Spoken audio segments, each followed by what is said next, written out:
Pembelajaran paradigma baru memberikan keleluasan bagi pendidik untuk merumuskan rancangan pembelajaran dan asesmen sesuai dengan karakteristik dan kebutuhan peserta didik, atau disebut juga dengan teaching at the right level. Perencanaan dan pelaksanaan pembelajaran dan asesmen intrakurikuler pada pembelajaran paradigma baru dengan pendekatan teaching at the right level setidaknya memiliki 7 komponen yang perlu diperhatikan, yaitu 1. Menganalisis capaian pembelajaran untuk menyusun tujuan pembelajaran dan alur tujuan pembelajaran. 2. Perencanaan dan pelaksanaan asesmen diagnostik. 3. Mengembangkan modul ajar. 4. Penyesuaian pembelajaran dengan tahap capaian dan karakteristik peserta didik. 5. Perencanaan, pelaksanaan, dan pengelolaan asesmen formatif dan sumatif. 6. Pelaporan hasil belajar. 7. Evaluasi pembelajaran dan asesmen. Di awal pembelajaran, guru melakukan asesmen diagnostik. Asesmen diagnostik sebagai asesmen di awal proses pembelajaran digunakan untuk membantu guru mengukur penguasaan dan kebutuhan peserta didik terkait capaian kurikulum. Hasil asesmen diagnostik memberikan informasi yang dapat digunakan guru dan peserta didik untuk menentukan tujuan dan tahapan belajar. Untuk mengenali profil peserta didik secara menyeluruh, asesmen yang dilakukan perlu meliputi aspek kognitif dan non-kognitif.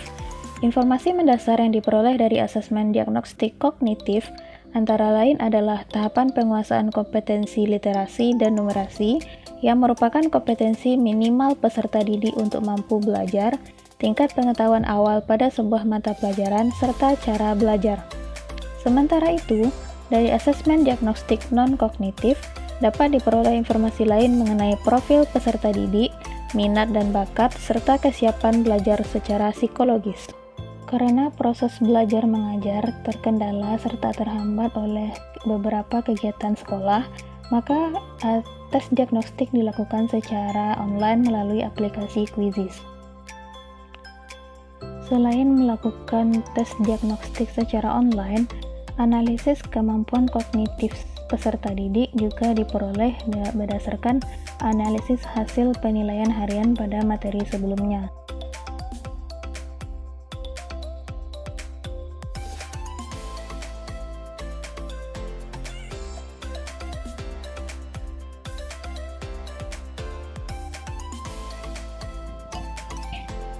Capaian pembelajaran yang dipelajari pada pertemuan kali ini adalah, pada akhir fase E, peserta didik memiliki kemampuan menciptakan solusi atas permasalahan-permasalahan berdasarkan isu lokal, nasional, global terkait perubahan dan pelestarian lingkungan hidup. Adapun tujuan pembelajaran yang akan dipelajari adalah 1.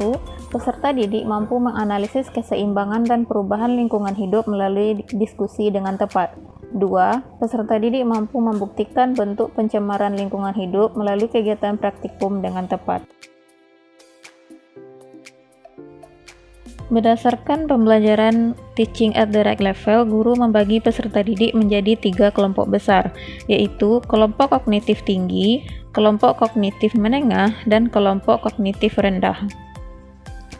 Kelompok kognitif tinggi terdiri dari 2 kelompok kecil, sedangkan kelompok kognitif menengah terdiri dari 5 kelompok kecil, dan kelompok kognitif rendah terdiri dari 1 kelompok kecil.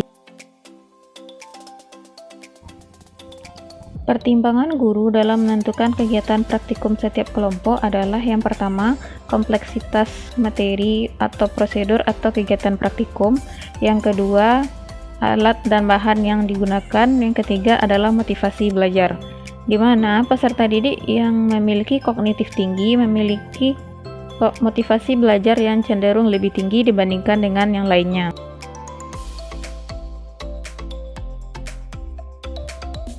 Pembagian kelompok praktikum yaitu kelompok 1 merupakan kelompok kognitif rendah, kelompok 2 sampai kelompok 6 adalah kelompok kognitif menengah, dan kelompok 7 dan 8 adalah kelompok kognitif tinggi.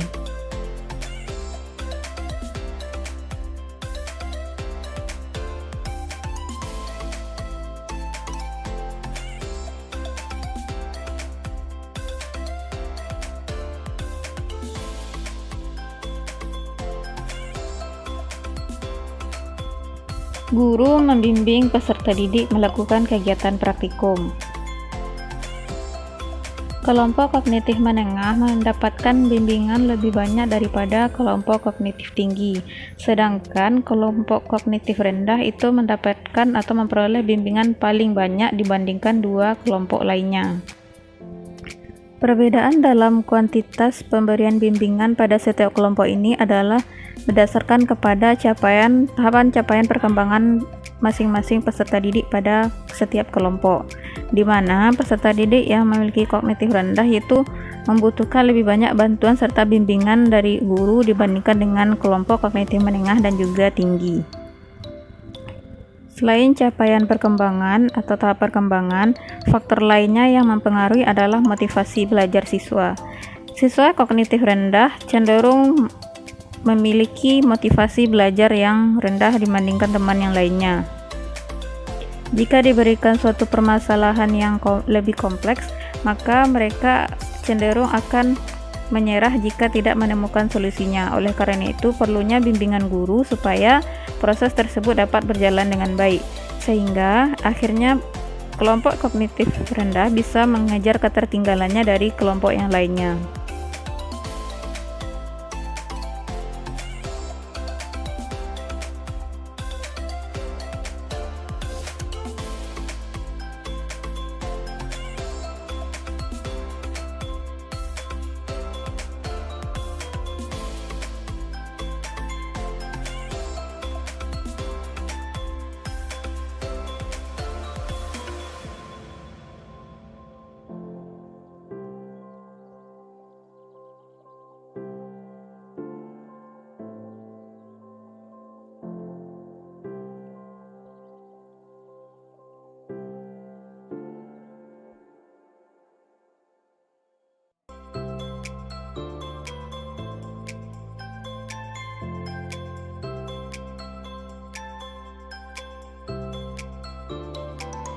Dan terdapat satu fakta menarik yang ditemui pada proses pembelajaran teaching at the right level pada kali ini, yaitu peserta didik dengan kognitif rendah cenderung lebih semangat untuk belajar dibandingkan dengan peserta didik yang memiliki kognitif menengah atau sedang. Hal ini dapat dilihat dari ketika kelompok kognitif rendah itu dibimbing dalam melaksanakan praktikum serta menjawab pertanyaan pada LKPD, mereka mau mengerjakan dan mampu untuk mengerjakannya, baik itu secara individu maupun secara berkelompok. Sedangkan kelompok kognitif menengah rata-rata memiliki motivasi belajar yang kurang, terutama pada kelompok kognitif menengah yang berada di kelompok 2, 3, dan 4. Mereka cenderung banyak yang bermain-main saat pembelajaran. Hanya beberapa anggota saja yang melakukan praktikum secara serius. Meskipun sudah dibimbing dan diarahkan, masih terdapat satu atau dua orang dari masing-masing kelompok, yaitu terutama kelompok 2, 3, dan 4 yang cenderung tidak serius dalam melaksanakan kegiatan pembelajaran. Hal ini dapat dijadikan oleh guru sebagai refleksi dari proses pembelajaran yang telah dilakukan untuk memperbaiki proses pembelajaran selanjutnya.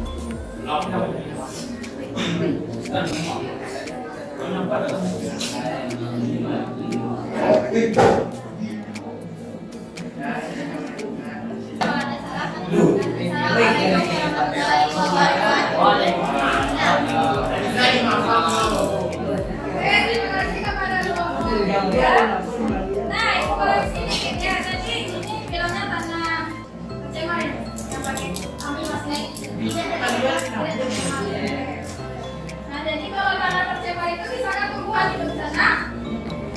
Tidak. Tidak. Apa salah satu contoh tanah percebal? Percebalnya apa? Dari sampah. Sampah, betul. Apa lagi? Kainnya. Kainnya. Apa lagi? Tidak.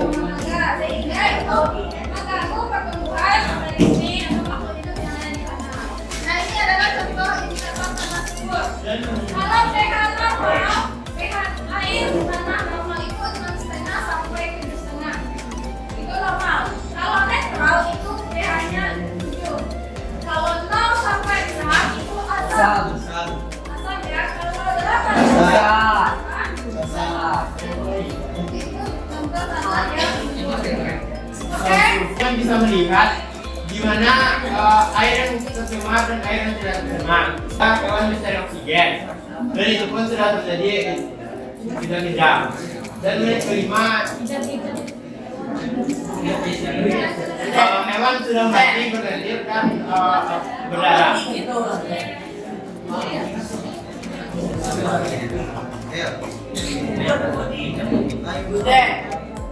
Terlihat dari air yang bersih, ikan tidak terjadi apa-apa. Nah, jadi dapat kita simpulkan bahwa kalau air tercemar itu bisa mengakibatkan hewan-hewan mati. Tidak ya. Assalamualaikum warahmatullahi wabarakatuh. Oke, air sabun. Sabun itu asam atau basa? Basa. Jadi kalau misalkan kita minta hasil sabun, ya dua macam ya apa yang akan terjadi? pH-nya juga tinggi. Bagaimana kondisi ikan setelah kita sabun? Mati. Ada yang lainnya.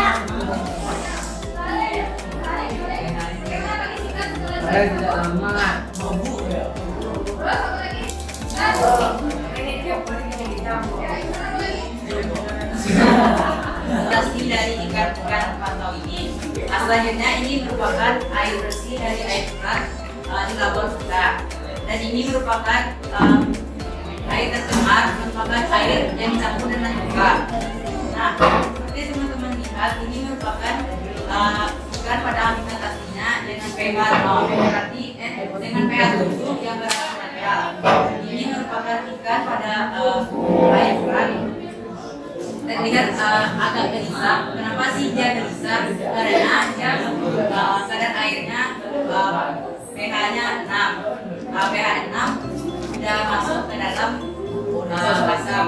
Air tercampur dengan limbah yang juga pada menit pertama ikannya mulai gelisah. Pada menit ketiga gerakannya mulai melambat dan badannya mulai membunyi. Pada menit kelima ikannya bergerak sangat cepat seakan seperti ingin melarikan diri. Dan dapat kita simpulkan bahwa pada menit pertama ikan mulai gelisah saat diletakkan pada air yang tercemar. Karena ada kandungan asam yang terdapat pada air tersebut dan dapat menyebabkan ikan mati. Dan kami dari kelompok itu menjelaskan yang akan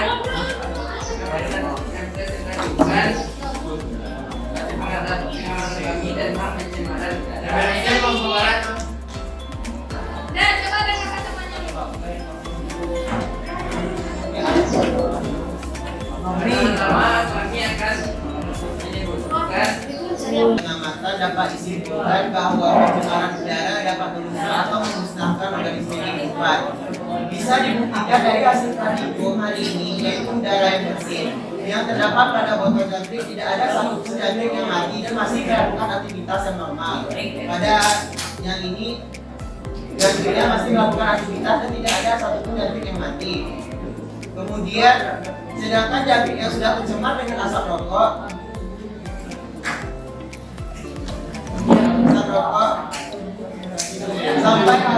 sampai habis satu tutup rokok. 5 ekor jangkrik tidak ada satupun yang hidup. Bisa dibuktikan dari praktikum hari ini. Maka dari itulah kita harus menjaga emisi udara agar hidup nyaman dan aman. Dari hasil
Untuk proses pembelajaran selanjutnya diharapkan guru mampu memberikan strategi atau teknik pembelajaran yang berbeda bagi peserta didik yang kurang aktif pada kelompok kognitif menengah, sehingga mereka mampu untuk mengikuti pembelajaran dengan baik seperti rekan-rekannya yang lain.